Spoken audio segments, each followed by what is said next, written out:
have a wild thought. What if your relationship with money was trying to teach you something deeper about yourself?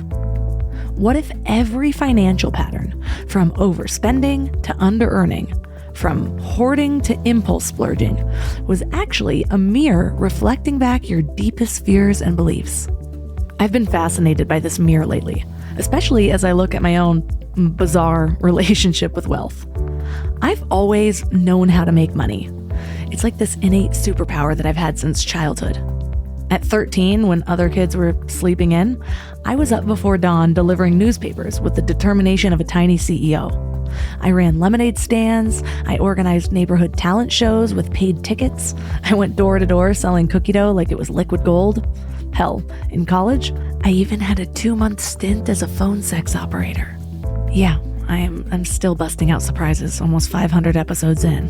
And yeah, I know you want details on that one, so DM me on Instagram and I'll treat it like an AMA. But here's where the mirror gets interesting. Making money was never my problem, but keeping it was. The moment my bank account would hit a certain number, my brain would shift into panic mode. It was like this primal alarm system that would start blaring. Don't lose it, don't lose it, don't lose it. And you know what happens when you're constantly bracing for loss? You create it. So this pattern isn't just about money. It shows up everywhere. Maybe you keep attracting the same types of toxic relationships. Maybe you sabotage opportunities right when things start going well. Maybe you can't let yourself enjoy success without waiting for the other shoe to drop. These patterns are trying to show us something about ourselves, if we're brave enough to look. Think about it. We've all met people who make 6 figures but live in constant scarcity. Or people who achieve their financial goals but still feel empty. People who keep making money but never really feel secure. And meanwhile, there are others who seem to just radiate abundance with far less in their bank accounts. So what's the difference? What I'm learning is that wealth isn't just about numbers in a bank account. It's about our relationship with abundance itself. And just like any relationship, it's complex and emotional and deeply revealing of our core beliefs about what we think we deserve. So our guest today is Elizabeth Husserl, a financial advisor who brings a refreshingly holistic approach to wealth.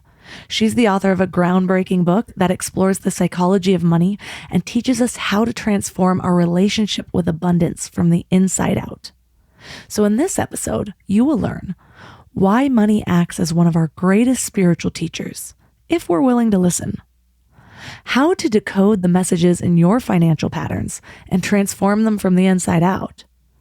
And the surprising truth about wealth that has nothing to do with how much money you have. Before we go deep today, I want to give you a little gift, and I want to give it to you every single day. It's called the Morning Mind Love. I know how life can be. You're all fired up after an inspiring episode, and then a new day or a new challenge comes at you, and it's just hard to keep up that energy. Well, the Morning Mind Love is kind of like an oracle from your higher self to help you start each day with a positive focus. Plus, when you sign up, you get 2 free gifts, a 30-minute binaural meditation and 30 days of journaling prompts to help you remember who you truly are. And it's all completely free. So join over 9,000 people and go to mindlove.com to sign up or text the word morning to 33777. Money is a huge mirror, right? It's a huge mirror into our relationship styles. And so in the book, I give you some practical examples on how to sit down and have a conversation with money to see what's really at the root of your relationship with it and what's it trying to mirror back in terms of how you are in relationship. Are you avoidant? Are you obsessive? Are you insecure?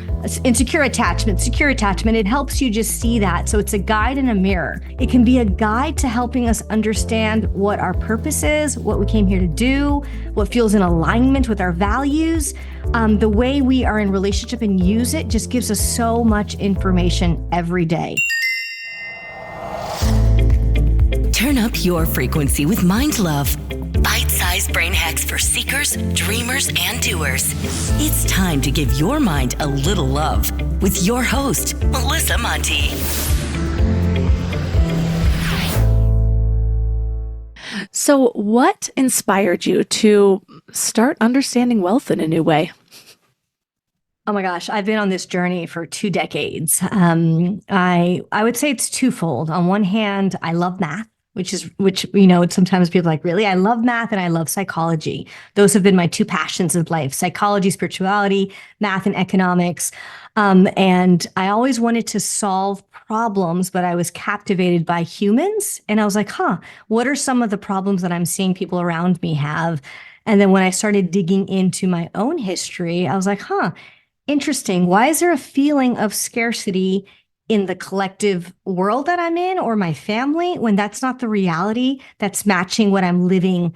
That wasn't matching my reality. And so that's when I started to dive in and ask these questions that our reality can be different than our experience of it. And so that was kind of my doorway into what is this thing about money? What is this thing around wealth? How do I help people make better decisions? And I had to start by understanding it in me first.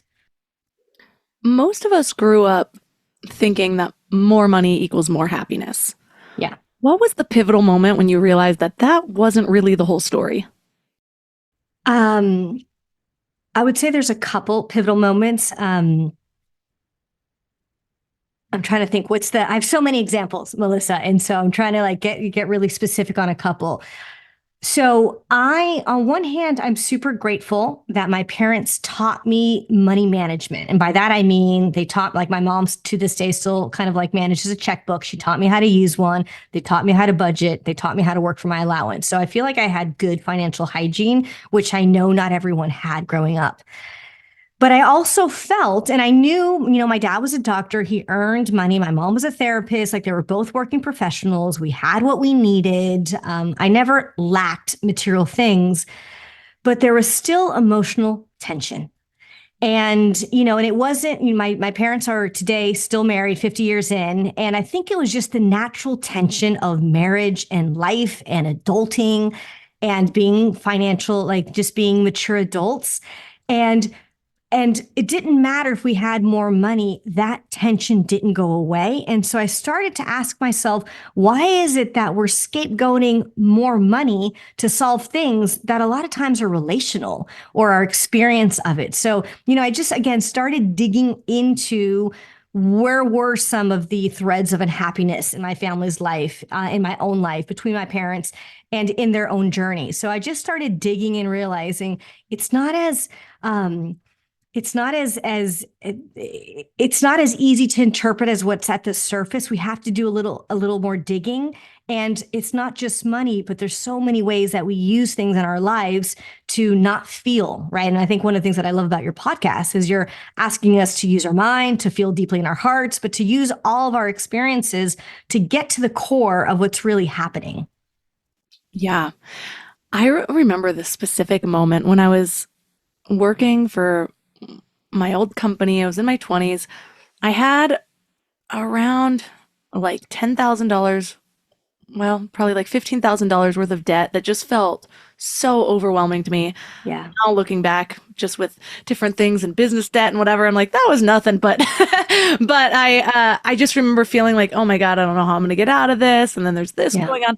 And I just remember at the time my boss was like this sort of new millionaire, and he was like flaunting his money, and like I would party with him and we'd go to clubs and he would like drop like $5,000 on a table, and he wasted $20,000 on something else. And I just remember thinking over and over again, because I feel like this is what I used to do when I was younger. If this person would only give this to me, then I would be good. Yeah. That he wasted $20,000 on that. He could have given that to me. It completely changed my life. Yeah. And then there was like later on in my life, I got $20,000 for something. I did pay off those random debts, but none of my problems felt like they were gone. Yeah. At all. 100%. Yeah. And there's something to be said, of course. Like, it's difficult when you're struggling with money.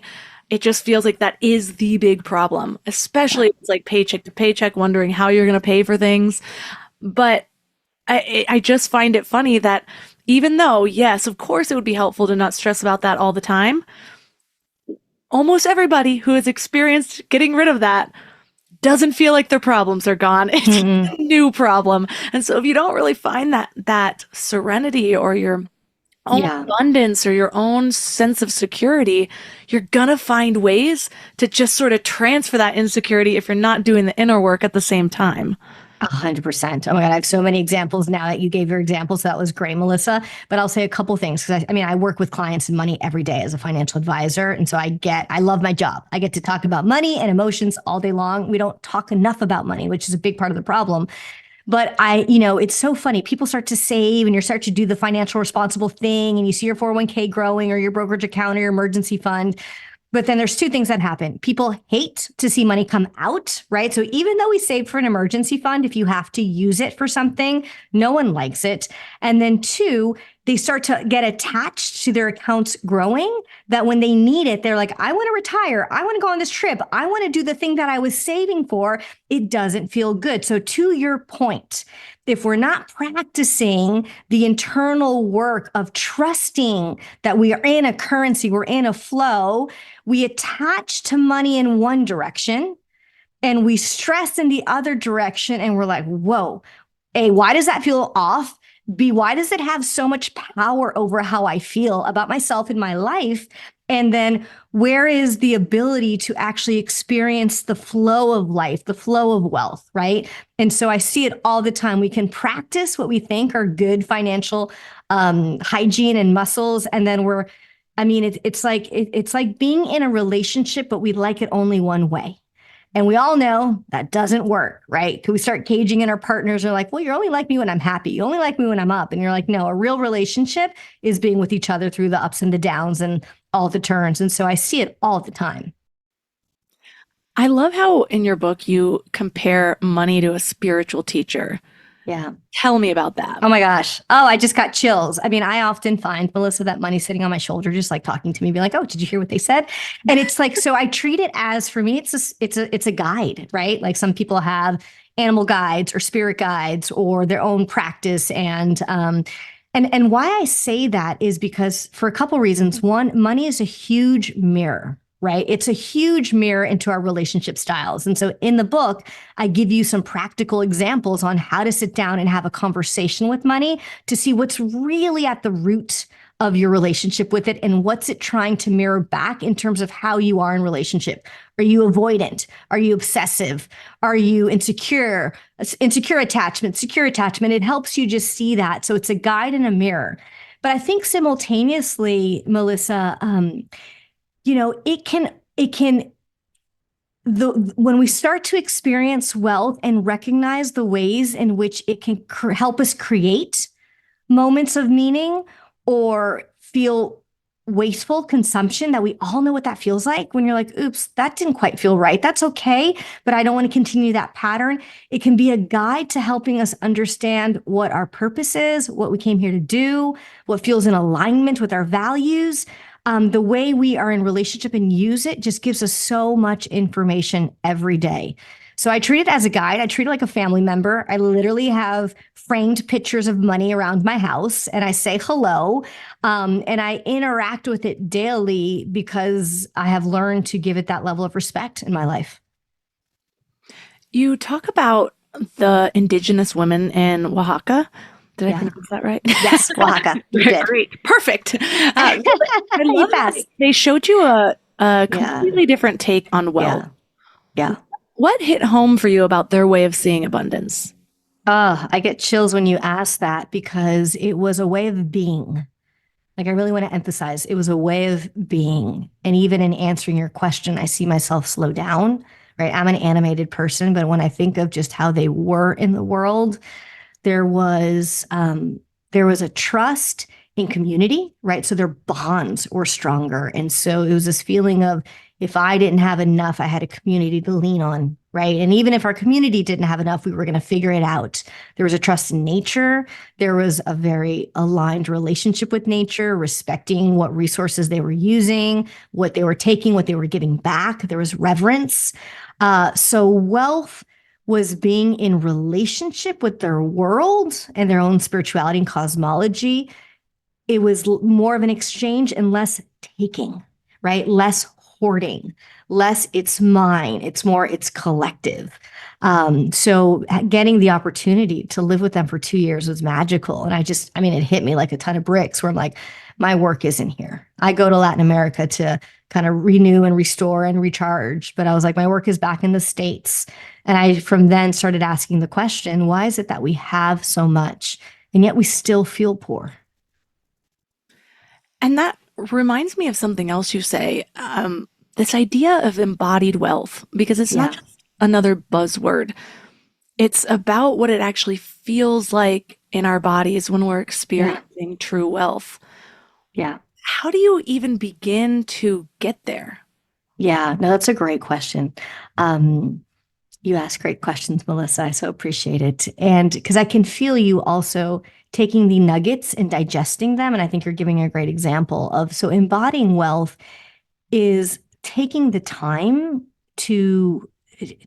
time to pay attention to what gives you a sense of satiation. And satiation is the key word. It's different than gratitude, right? Gratitude's a really important practice too.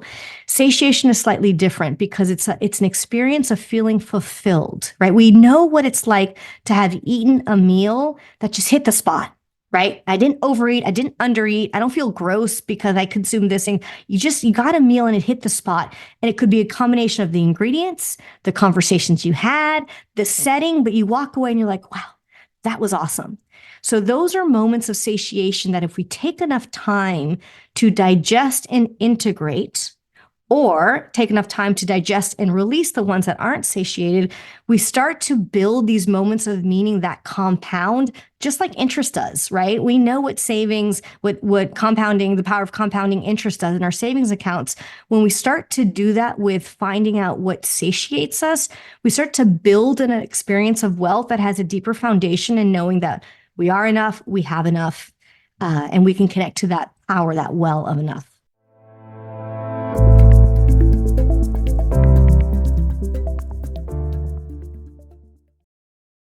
Let's talk about legacy for a minute. We're all working so hard on personal growth and building better lives and creating something meaningful. But how do we protect everything we're building? Look, I know life insurance isn't the sexiest topic, but it might be one of the most loving things you can do for your family. We kept putting it off. It's funny how things never feel like a priority until you need it, which is the total wrong way to approach life insurance. But now that we have kids, there is no way I'm taking a chance that they won't be taken care of if something happens to me. So suddenly, this was our number one priority. And SelectQuote makes it surprisingly simple. They're one of America's leading insurance brokers with nearly 40 years of experience helping over 2 million customers. What makes them different is just how personal it is. Their licensed agents take the time to understand your specific situation so that they can find you the right coverage. We're talking 15 minutes to get exactly what you need. And I love that they actually reward you for all the self-work you're doing. So if you're in good health, you could get same-day coverage for up to $5 million. No medical exam needed. And it's way more affordable than you might think. Coverage up to $1 million could cost as little as $20 per month. So get the right life insurance for you for less at selectquote.com/mindlove. Go to selectquote.com/mindlove today to get started. That's selectquote.com/mindlove. I don't know why it took me so long to invest in good bedding. I resisted it for years, but something flipped in me about 3 years ago. And now I'm basically a pillow connoisseur. I've tried them all, and I get weirdly excited about good bedding. Because here's the thing, we spend a third of our lives in bed, and the quality of that time affects literally everything else, which is why I'm so excited to tell you about my latest obsession, Lagoon Sleep Pillows. What sets them apart is their matching system. You take a quick 2-minute quiz about your sleep style and your preferences, and then they match you with your perfect pillow. I was matched with their Otter pillow, and I am so impressed. Lately, I've just needed more support, and this seems to cradle me in all the right places. I'm also low-key obsessed with their travel pillow, which I use for way more than just travel. I actually hug it, use it as leg support, and of course, take it on trips with me. Well, the secret is in their adjustable fill. You can add or remove it to get that perfect alignment for your spine. A study even found that the right supportive pillow can improve sleep quality by 63%. And Lagoon lets you try their matched pillow for 100 nights risk-free. Free returns, no questions asked. Falling asleep has never been easier. I toss and turn less and just wake up feeling refreshed every morning. Go to lagoonsleep.com and take their awesome 2-minute sleep quiz to find your match. Use the code MIND for 15% off your first purchase.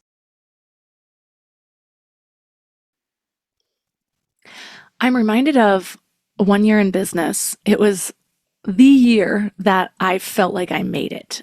I tripled my income. I was looking back at like my first goal journal when I first started Mind Love, and how it would just feel so good to make it to this number, and it was far past that.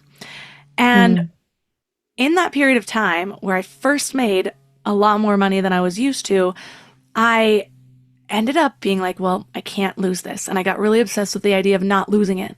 And so I started looking for like specific coaches that could help me with this and that. And I invested a lot in it. And I felt like I was making this really good decision.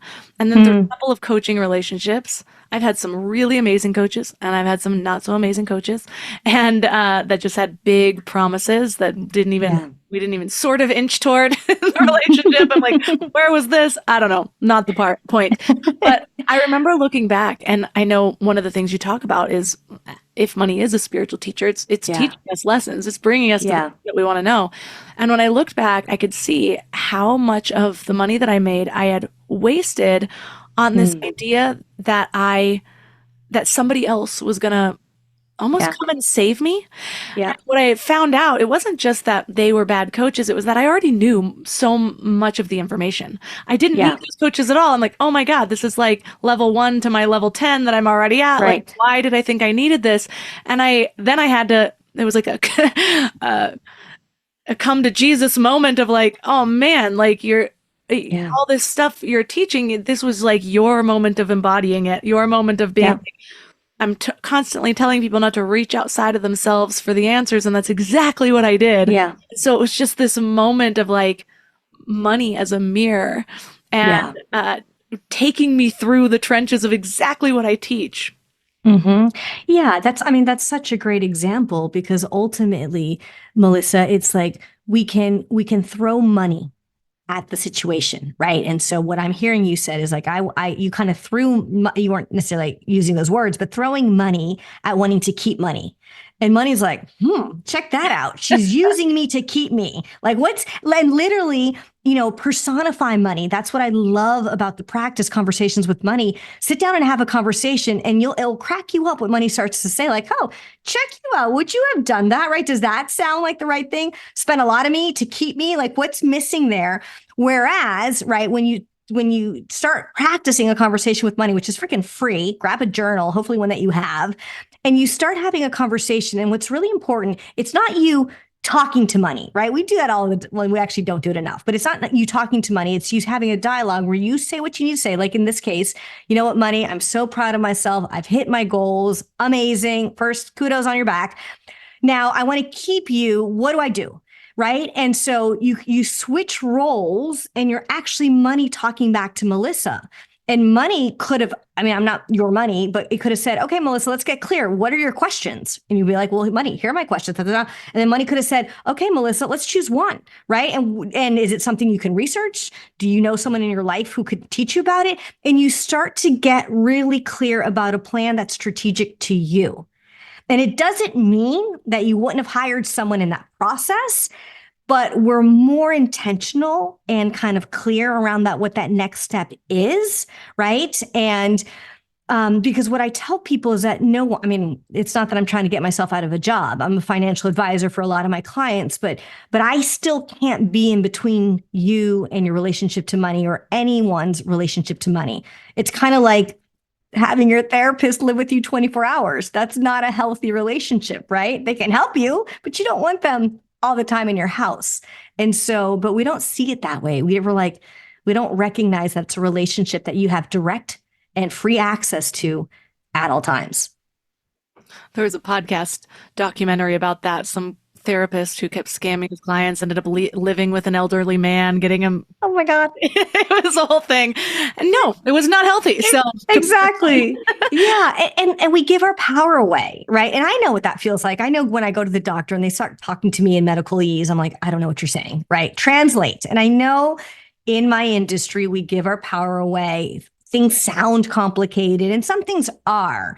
But I tell everyone, right, I can summarize the financial system on one piece of paper, start with one bucket or whatever it is that you need to organize, income, savings, investing, and get clear on that one entry point. It doesn't have to be overly complicated. I get that a lot of people might think, okay, I can't imagine myself having a conversation with money, but I highly encourage this because well, I don't mean to underestimate my audience. They're actually probably thinking, no, that sounds totally doable, Melissa. But it reminds me of something that I've learned over the years that's changed my life. The first time I read it was, I believe it was in Think and Grow Rich, where he talks about having your... He kind of originated the idea of a mastermind. I forgot what he called it, the circle of something. But he basically talked about... he would have his like circle of advisors, and they were imaginary. There were people that existed before, some of them dead. But I've understood the power of like the more that you actually understand a person. Yeah. One great thing about relationships, or even reading deeply about somebody that you admire, because then you can start to think like, what would Elon Musk do in this situation? What would this person do in this situation? You know, and you can almost hear their voice because you've studied them.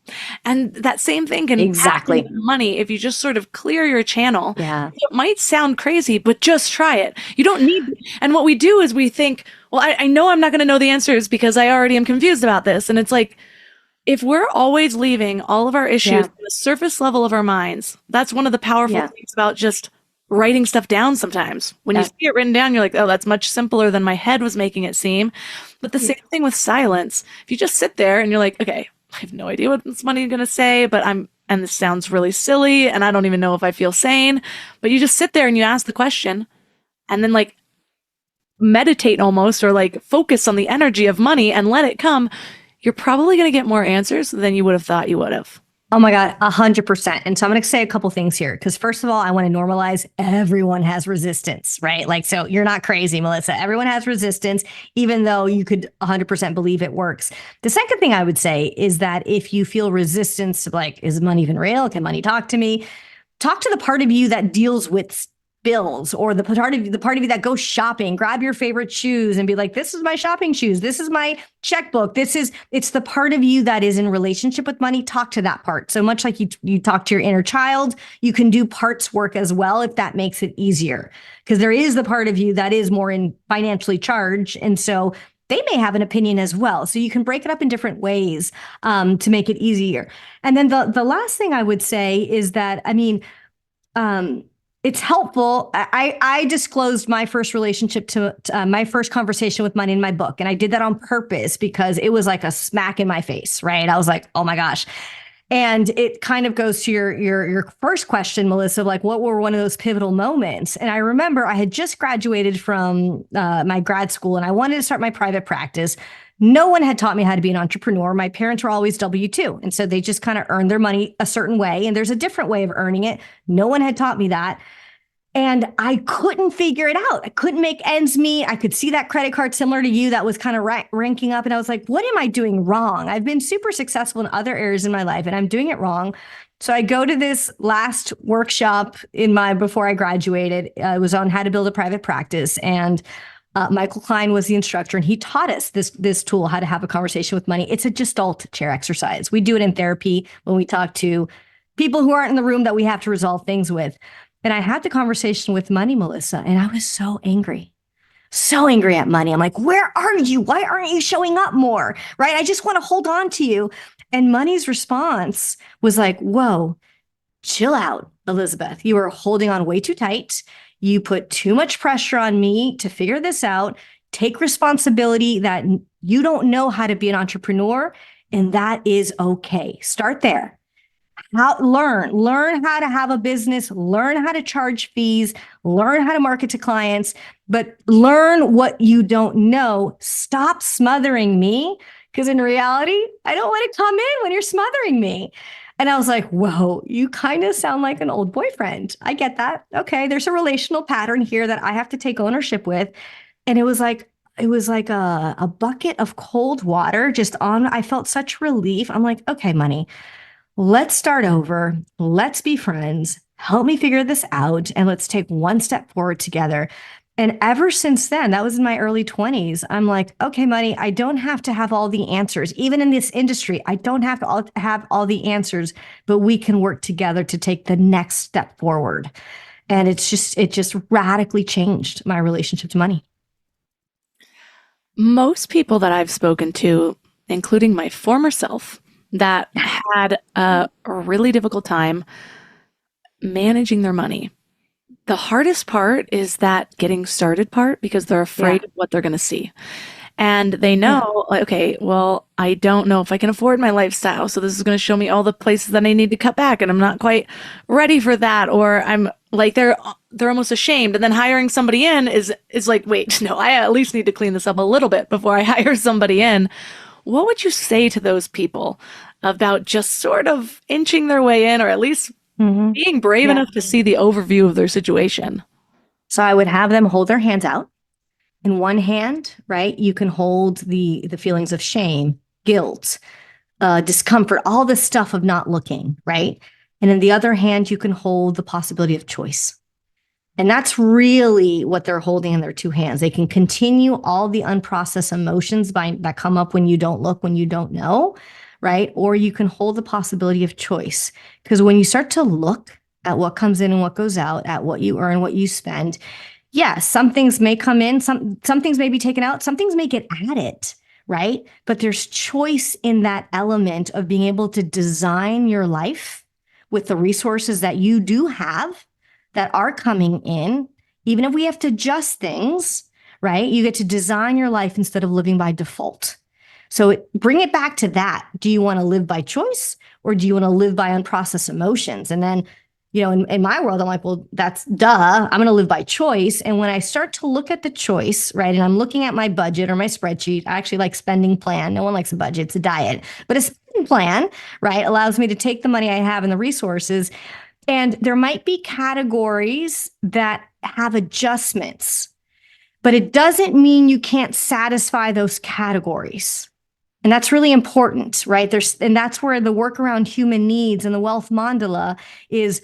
The human needs don't go away, right? Our need for connection and touch and leisure and physical stability and safety and physical health, all these things, we need to fulfill them, but we may adjust our strategies. Maybe sometimes we do use money for some of those strategies. Maybe sometimes we get creative and find non-monetary, non-financial ways to meet the need. But again, that's on us. So it actually becomes so fun and creative and a game to be like, how do I bring design to my life? And then money is a resource that I use to fill it. And I get to choose. How do I do that? I don't know if that was helpful. Oh, it 100% is helpful. Okay. I am just thinking about how in so many areas of life, I mean, the listeners of this podcast already know this. We're at the point where we're beyond toxic positivity. We know that we address emotions, Yeah. At least I hope so. Unless you're new here, you'll get to it. But, overriding our emotions, acting like things aren't happening isn't going to serve us. It lives in our body. Yet somehow, when it comes to money, it's like we think totally different rules apply. And we might have these really negative feelings towards money that might be things that we've inherited, that we've developed over time because of our current habits, that we're afraid to let go of, that we're afraid to really see. But even in that area, if you are not allowing yourself to look at it, then you're probably also not allowing yourself to address those emotions, which are then living in your body, getting stuck there, and then creating more negative behaviors that just keep the cycle going. 100%, right? And so, I mean, you're so spot on, Melissa. This is like the frontier that we haven't necessarily gotten to because it's so scary. And I think the reality is that we don't talk enough about it, right? We don't like to talk about money. If we make a lot, if we don't make a lot, if we're in debt, if we're giving anonymously, there's just like, we don't talk enough about it. And so part of why I wrote the book, And I didn't write a financial how-to kind of from an investment standpoint. I wrote a book that gives you practical tools and exercises so that you can start to loosen the soil and get clear around where some of those roots, right? Where are those emotions coming from? So yes, you can do a conversation with money, but in this case, sit down and write your money story, right? Write your story, write your ancestral story. What are some of the patterns you see? And what I like to tell people is write the story. There's actually a free resource on my website that people can go to write their story and step away from it. Step away from it for 24 hours, come back, reread it as if it were your best friend's story, right? Read it from fresh eyes and be like, okay, this is someone who loves me and trusts me, and they just told me some really vulnerable things. If I'm their best friend, right? What patterns can I help them see? What areas do they continue to get stuck? What muscles actually are strong that they can strengthen, right? And you can become your own kind of like social and cultural anthropologist to kind of piece together and connect the dots around what has shaped you around money and make, again, choices. What do I want to keep as behaviors that I really like and I want to pass on to the next generation, right? You're a mother, you know this. We teach our kids around money. Either we're even when we're not talking about it, our behaviors model certain behaviors. So you get to bring the choice of what do I want to take with me, and what do I say, thank you, ancestors, this got you this far, but this stops here. I'm not passing on scarcity. I mean, that's why I wrote the book. I made a conscious decision. I am not going to pass scarcity on to my child as an experience. I love that little bit of distance between this, because so often I think we want the transformation now, immediately. Yeah. And so if people are anything like me, a lot of times it's like, okay, well, how many of these activities can I do? Okay, am I abundant yet? If you do it that way, then you're still too in it, and you just poured your heart out, and you might be feeling a certain type of way. You might be writing things that you didn't even really want to look at. And so if you look at it right then, you're going to bring in those same feelings. But if you take that step away, and it's sometimes as simple as just that intention. Okay, this is my best friend. This is the girl that got me here. I might not agree. I might not feel good about where I am in certain aspects, but this is something that I've had to deeply do with my former self, with all the mistakes I had made. For a long time, I was looking at her like I had moved beyond it, and I was proud of myself, but I was proud of this version of me, and I kept saying, oh, but that girl was a mess, but that girl was a mess. And I'm like, excuse me, ma'am. She's the one who walked you straight over here. She's the one who made those first decisions before, when she was living in the shit. You're not in the shit anymore. Of course it's easier, and she cleaned her shoes and stepped out of it. Yeah. And so one of the metaphors that I use, so I love that. I love that you're like, totally showing appreciation for the part of you that got you here. And maybe that part of you isn't what's going to get you there, but oh my goodness, she freaking got you here. And so such kudos and hats off to all of us that are often doing our best. And yet we're wanting to transform. And so, so part of it is you do have to resolve the past. And if we don't resolve the past, it's not, in one of your previous podcasts, we don't have to get stuck in the why behind it, but we do have to process the feelings. And those are two different things, right? If you're like, I feel money angst, or I feel money shame, or I feel money guilt, we have to go to what that energy is and what that emotion is. And if you want to figure out the why, great, but also just start to digest it. And sometimes it can be as simple as getting down and touching the earth and saying, earth, this no longer serves me. I don't want to feel guilty. I'm not quite sure how to solve it through my mind, but I'm committed to moving the guilt through. And so again, those small intentions of I'm committed to moving the guilt through and starting to track, right? What are the muscles that we're building? And it's really important. There is no magic pill, right? Even a windfall or an inheritance isn't a magic pill, because then we have to deal with a whole other array of things, right? So what I tell people is it's about going to the money gym and building the muscles in a sustainable way. Right. And so and that's why a lot of the practices, and again, I'm sure there's so many out there, but the ones that I offer my readers is sit down and write your money story, or commit to 30 days of writing a money memory. Don't dissect it. Just write the memory. 30 days later, turn around, read them all. What are the patterns? Or for 30 days, keep a satiation journal. 3 things every day that fulfilled you. Let yourself be surprised. However small, however big, again, don't dissect it. Write them for 30 days, turn it back, use your mind, and then look for patterns. But this is a great example of how your heart, body, and mind can work together in a better way to gain information that's stored in your body, to gain information that's in your heart emotions, and then to have your mind help them connect the dots. And that's how we start to embody wealth, right? It's a full centered experience. And then I know this one starts to sound really cheesy, but I tell my clients all the time, pause, right? When you described, Melissa, the part of you that got you there, that maybe didn't do it perfectly, but worked really hard, pause and just swallow a sense of gratitude and satiation for that part of you. And once you start to swallow, it's a physical reminder that goes all the way deep into your body, into your cells, that that part of you has value and worth. And your self-worth comes from recognizing just who you are as a human, how far you've come, your ability to transform, everything you've learned. And we build that from the inside out. I think it's so beautiful to really, really make that your life's work, because the truth is I know people that are multimillionaires that still don't feel worthy. Huh? And Yeah. so if you're not bridging that gap Yeah. between of what the true meaning of worth and abundance is, and Yeah. changing it from just the financial, then no amount of money is going to solve this for you. And you're going to keep reaching outside of yourself, Yeah. probably making yourself miserable because you don't know how to fill yourself up. But you make this brilliant distinction between feeling full versus feeling satisfied. Yeah. Your experience working with people, where do we usually mix these up? So I'm gonna actually use a client case word to make this point, to connect it to what you were saying before and to kind of speak to where we mix this up. So as a financial advisor, right, a lot of times people are coming to us to want to create these portfolios where we have enough money, we don't have to think about it. I mean, I can't tell you how many times I hear that, and I hear that and people say that to me. And I tell them, my job is only half done once we create the financial plan.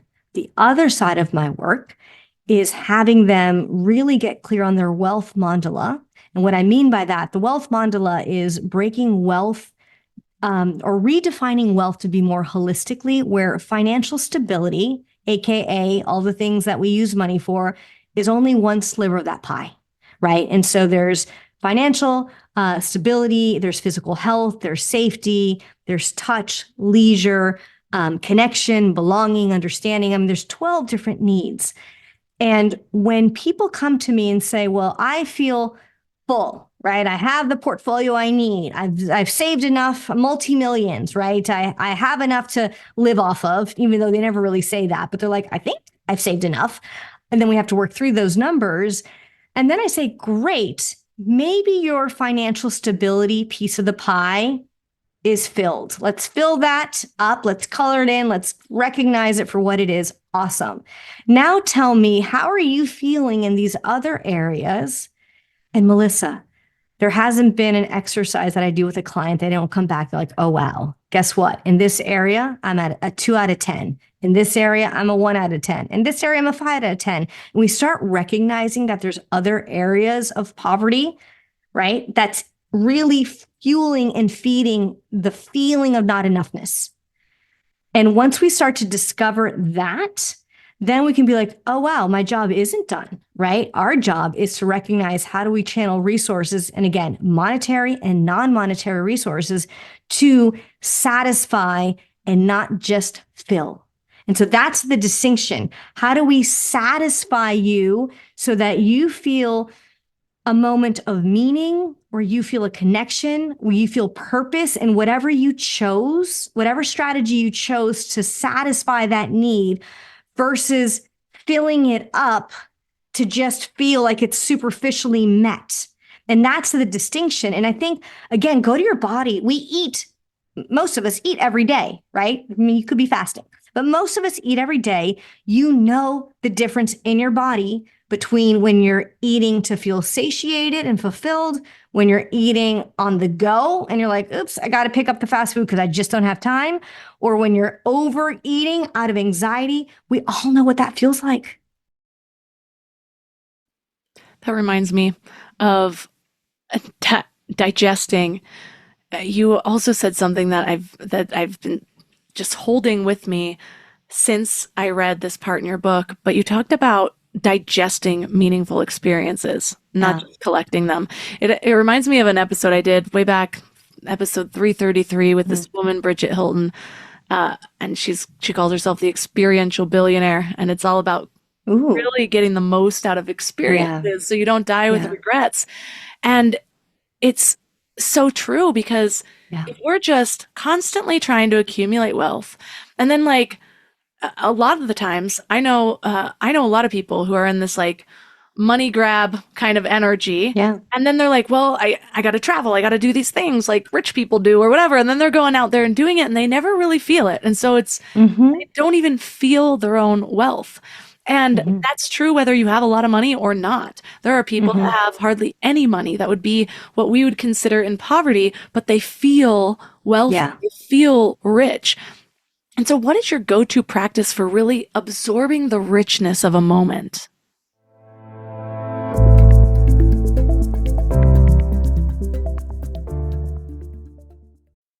Ryan Reynolds here for, I guess, my 100th Mint commercial.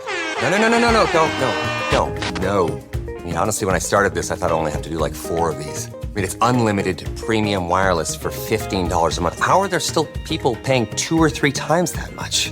I'm sorry, I shouldn't be victim blaming here. Give it a try at mintmobile.com/save. Whenever you're ready.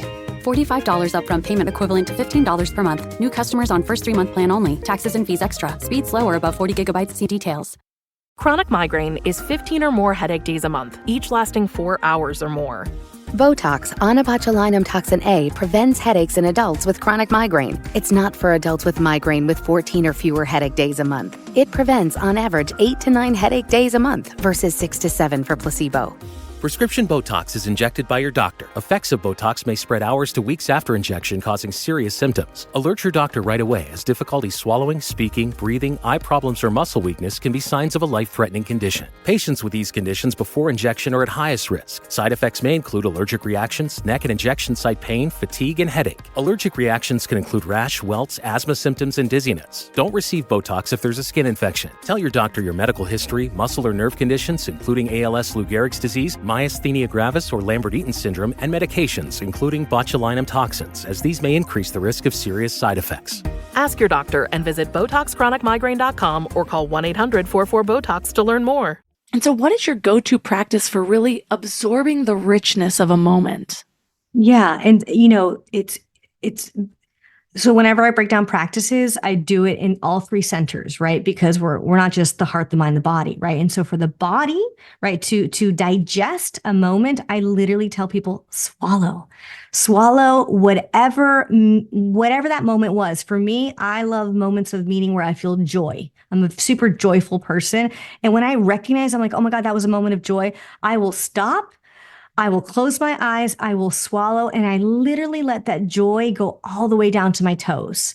And I tell my body, compound that, right? Because here's the reality, Melissa.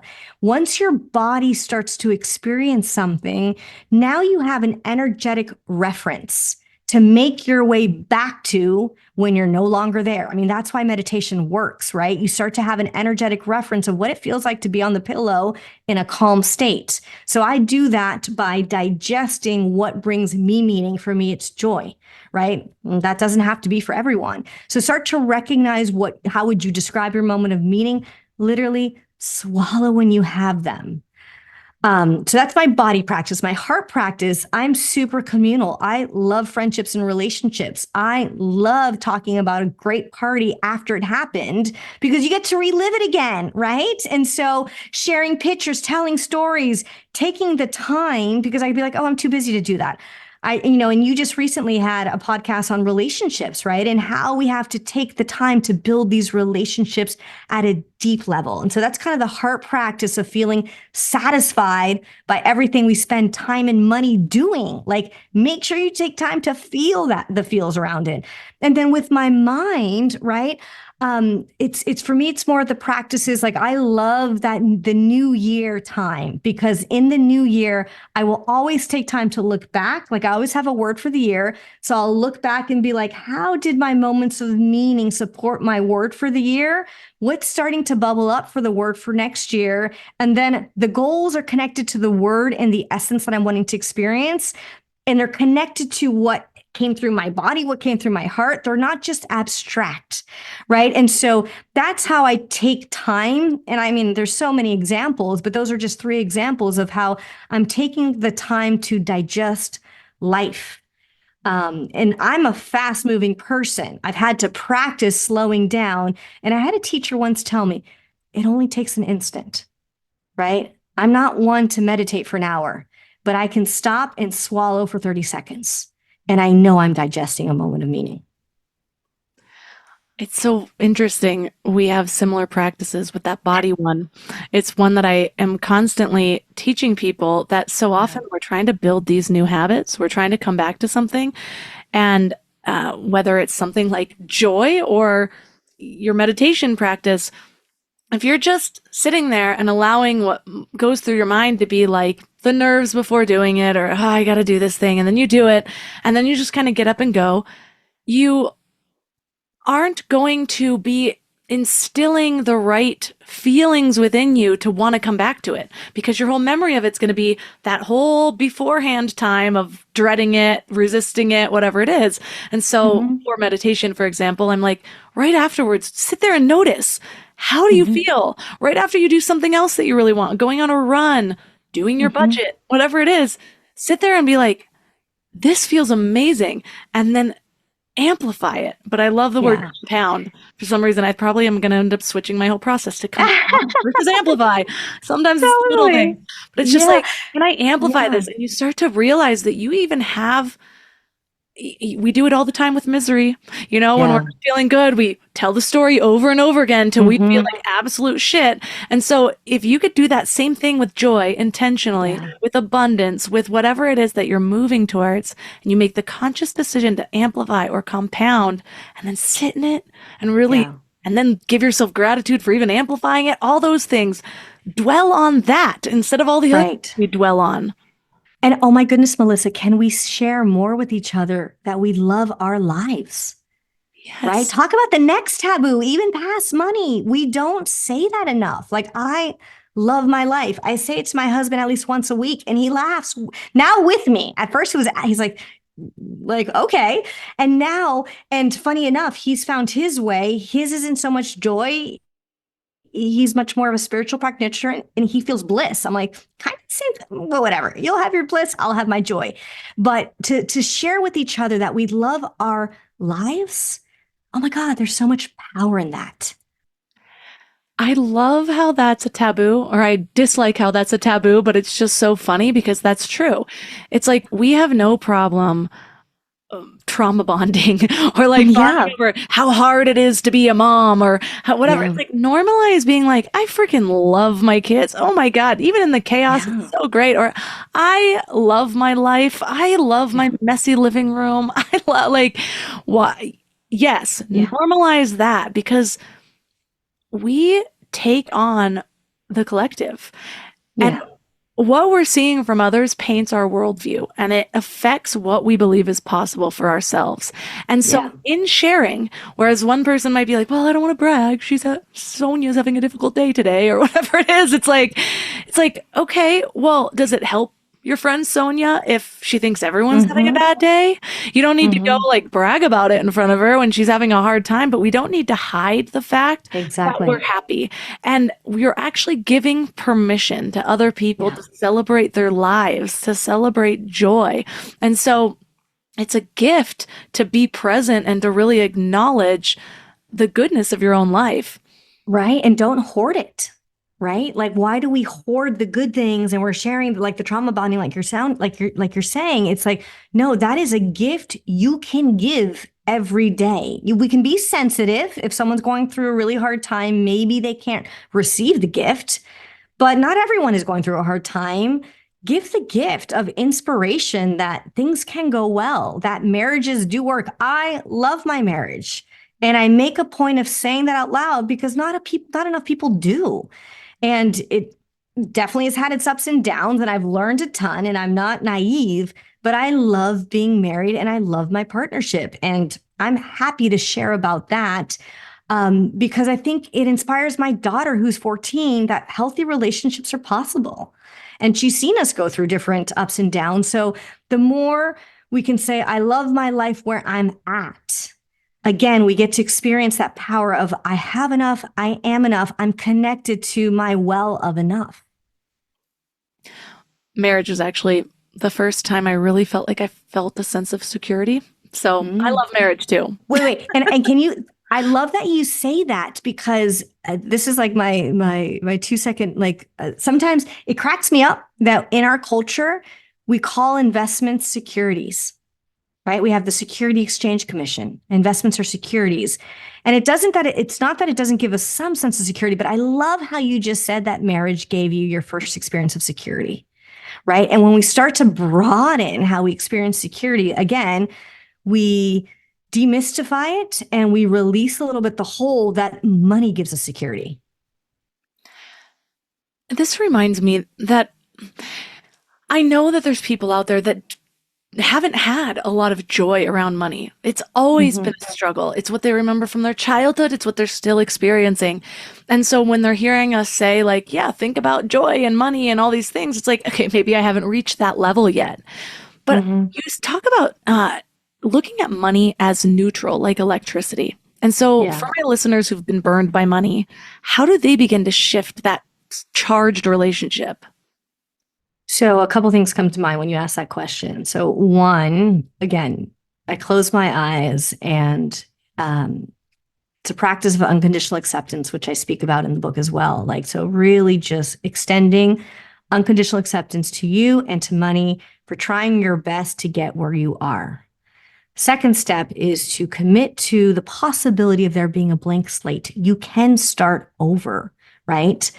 And then 3, getting clear, what are the parts of you that potentially feel less joy and how do we start to bring a sense of joy? So for example, right, a lot of times with clients, I'll have them start literally a little play jar and it's a jar where like $1 goes in. I mean, we're talking kid allowance money, but every week they have to go spend it.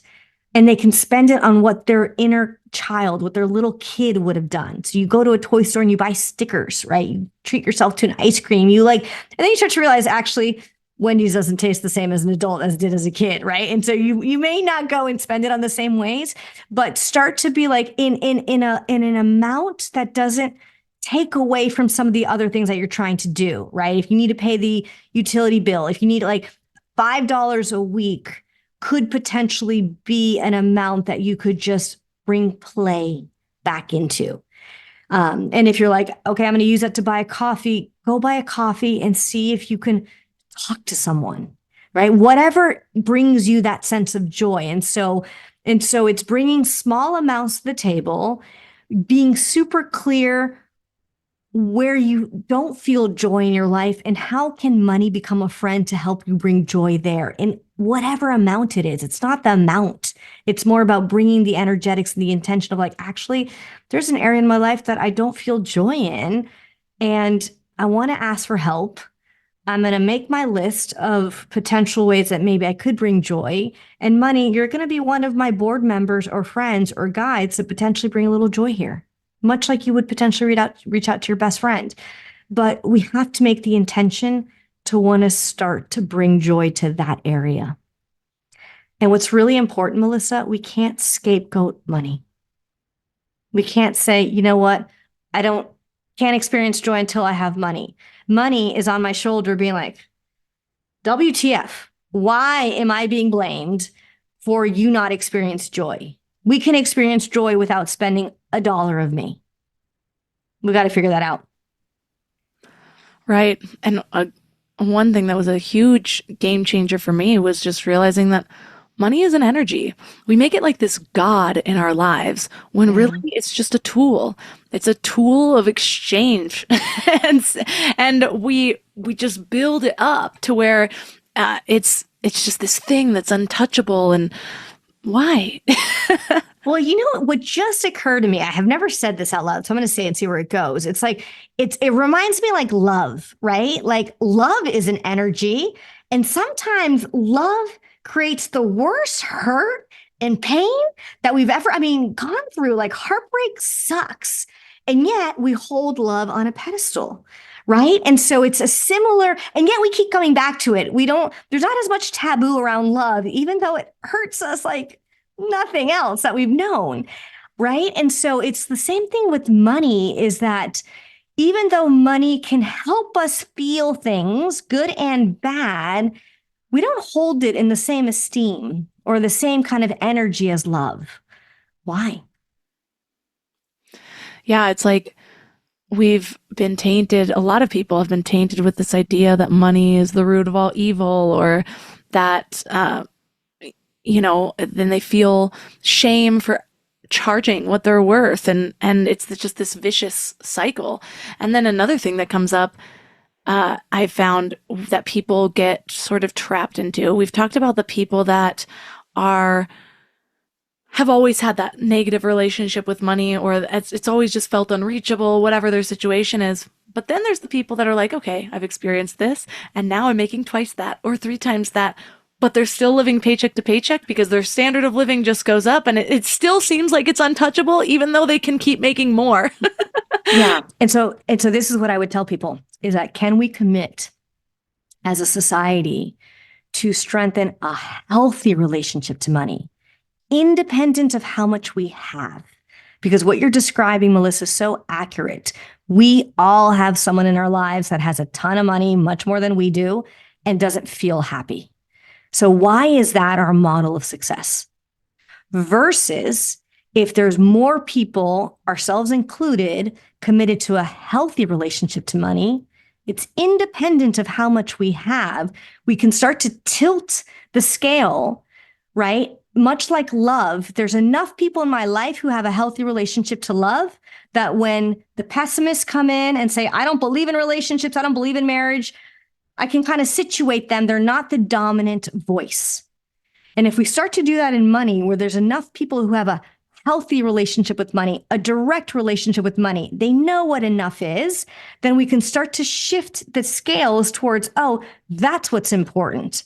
A healthy relationship with money versus having having money. It's the healthy relationships that we can start to shift our focus to. Well, we've covered so many amazing and even actionable things in this episode. But if we were going to leave listeners with one thing to apply to their lives, whether it's a thought or an action, something approachable, what would that be? It's a great question, Melissa. And I always come back to, this is one of my favorite practices. Put talking to money aside. That can be a little out there. But grab a journal, and for the next 30 days, start right now, page 1, day 1, for 30 days, keep a satiation log and write down 3 things that fulfilled you today. Do it for 30 days. After the month is over, look back. What are the patterns, right? And if you're drawing a blank, that is interesting as well. Why is there not things in your life that satiate and fulfill you? That's great information. But the satiation log and journal is so simple, so easy. It is free. You can start right now and just start to gather that information about you, that only you know what truly satisfies and satiates you. I would say start there. Ooh, this sounds like the exact spice I need for my gratitude practice, because you know what? Gratitude practice, so powerful. I still do it. Lately, I've been doing it right when my meditation is over. I sit there and just give gratitude before I get out. Awesome. But what I love about this idea of a satiation log is it's like the bridge between the gratitude and the feeling in your body. Yep. It's not just because sometimes for people who've been doing gratitude a long time, it's like, well, I'm on day 7,000. How am I supposed to keep thinking of things? And so it almost feels like you're just checking the box of doing your gratitude. But when you're like, no, what satisfied me?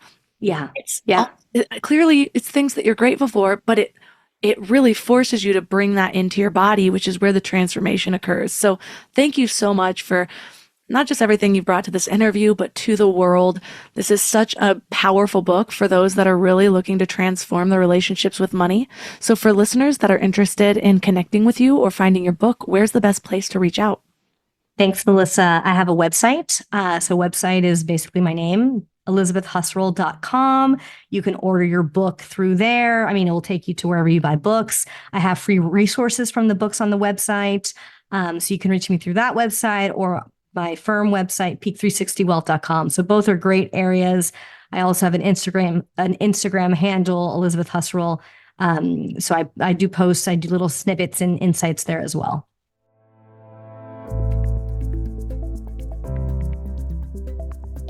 All of the links from this episode will be at mindlove.com/378. Your challenge for this week is to start your own satiation log. So take just a few minutes every evening to write down 3 things that truly fulfilled you that day.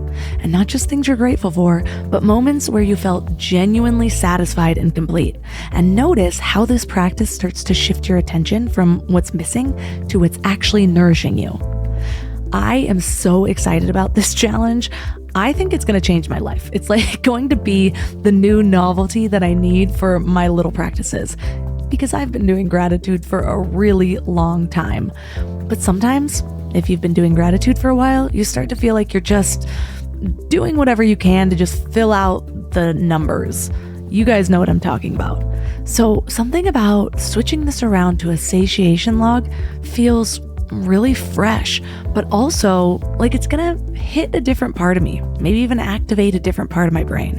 So give it a try and let me know how it goes. You can also reach out to me at mindlovemelissa on Instagram if you want to share how it's changing things for you. I've been thinking about something recently, and I find it really interesting that sometimes the more we learn about personal growth, the more overwhelming it feels to actually implement it all. Because let's be real, we have heard thousands of different tips and things to apply to our lives to make whether subtle little shifts or big meaningful changes. But where do we even start? Well, that's what I want to tell you about, because I have spent 7 years dreaming about the thing that I'm about to tell you about. It's called living mind love. It's not about adding more to your plate, but it's about finally having a clear path to implement the things that resonate most deeply with you, to actually craft your life around all of these things that we've been talking about. So if you want in when it launches, join us at mindlove.com/waitlist. mindlove.com/waitlist and be the first to know, because I'm going to have a special founding members price for you. And I promise you, I have made this my most affordable offering so far. So I cannot wait to show you how much value is in this. You can also find all of my amazing sponsors at mindlove.com/sponsors. And that's all for today. So thanks for giving your mind a little love today, and I'll see you next week. Thanks for tuning into Your Higher Frequency with Mind Love. Head to mindlove.com for a free gift to keep your vibes up until next week.